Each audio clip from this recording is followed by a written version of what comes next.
Kanye West, a very bombastic narcissist?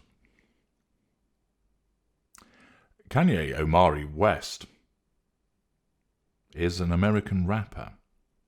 He's a record producer. He's a fashion designer.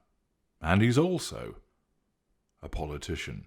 Indeed, had things been different, perhaps we would be referring to him by asking the question, a very POTUS narcissist.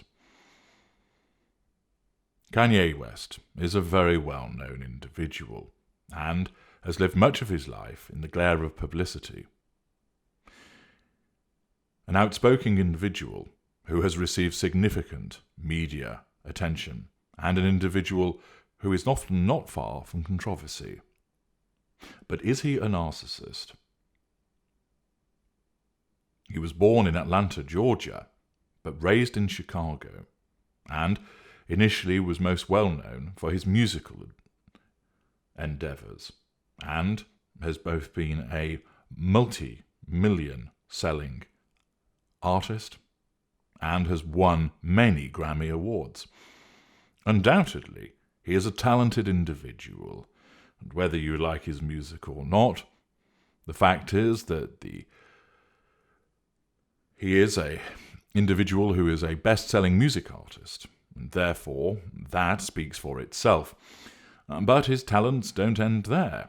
He has had forays into business, fashion, philanthropy, acting, filmmaking, architecture, and more latterly politics, although his birthday party didn't get particularly far, and since he didn't win, it turns out that it wasn't everybody's birthday, as he suggested it would be if he was elected president in 2020.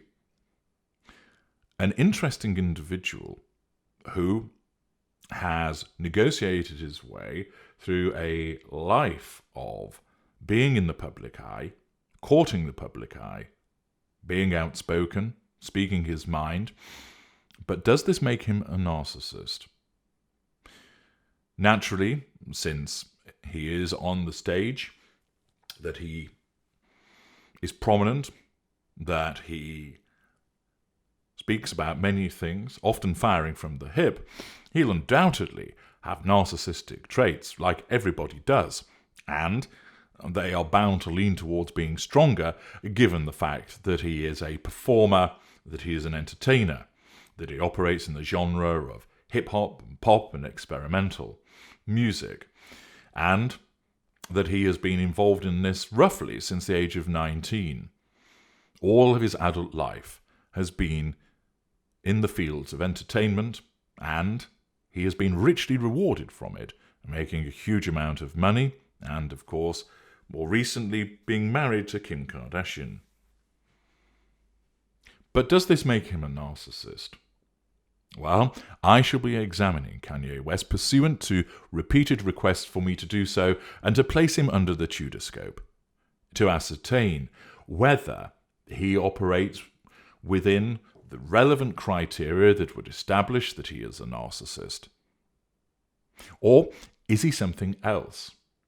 He, of course, has claimed that he suffers from bipolar disorder, and might this be the explanation for much of his outspoken and outrageous behaviours? Is it bipolar that is behind such actions and not narcissism? If he's not a narcissist, what is he?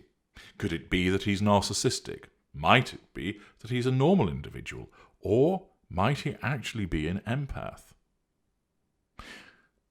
Scrutinising a vast array of evidence and selecting the appropriate aspects of that in order to gain your understanding, I will analyse the life of Kanye West. When I do this, I go through a huge amount of material, and if I was to talk about everything that I've examined, you would have videos that would go on for days on end. And of course, I know for some of you, you wouldn't mind that, because there's nothing more enjoyable than listening to the stentorian tones of me. Nevertheless, we need to get these things often to the point, and therefore I select the most prominent examples that support what he eventually is deemed to be. And therefore, we will examine the behaviours, the things that are said, his interactions with other people, the way that he presents himself to the world, to make a determination as to whether he is a very bombastic narcissist or whether he is something else. So join me, H.G. Tudor, as another famous person is placed under the Tudor scope, examined, scrutinized, and then the answer provided to you to increase your own understanding of narcissism by the utilization of famous examples, whether they are or whether they are not. Do share with me in advance your thoughts in the comments section. I always read them all and find it very interesting to see what people have to say in advance of somebody going under the Tudor scope. And if there are other people that you'd be interested in hearing about, do let me know. I do have a list that has been created from those that email me and your comments elsewhere and the video Who Do You Want Under the Tudor Scope, but feel free to comment additionally. It's important to engage with you, my listeners, and to provide you with the examples that you will find helpful, either in terms of enabling you to understand more about narcissism, as part of the extension of my legacy, or just because you have an itch that needs scratching in terms of you've always wondered about a particular individual and want to know one way or another. So join me in the next few days as you learn about whether Kanye West is a very bombastic narcissist. Thank you.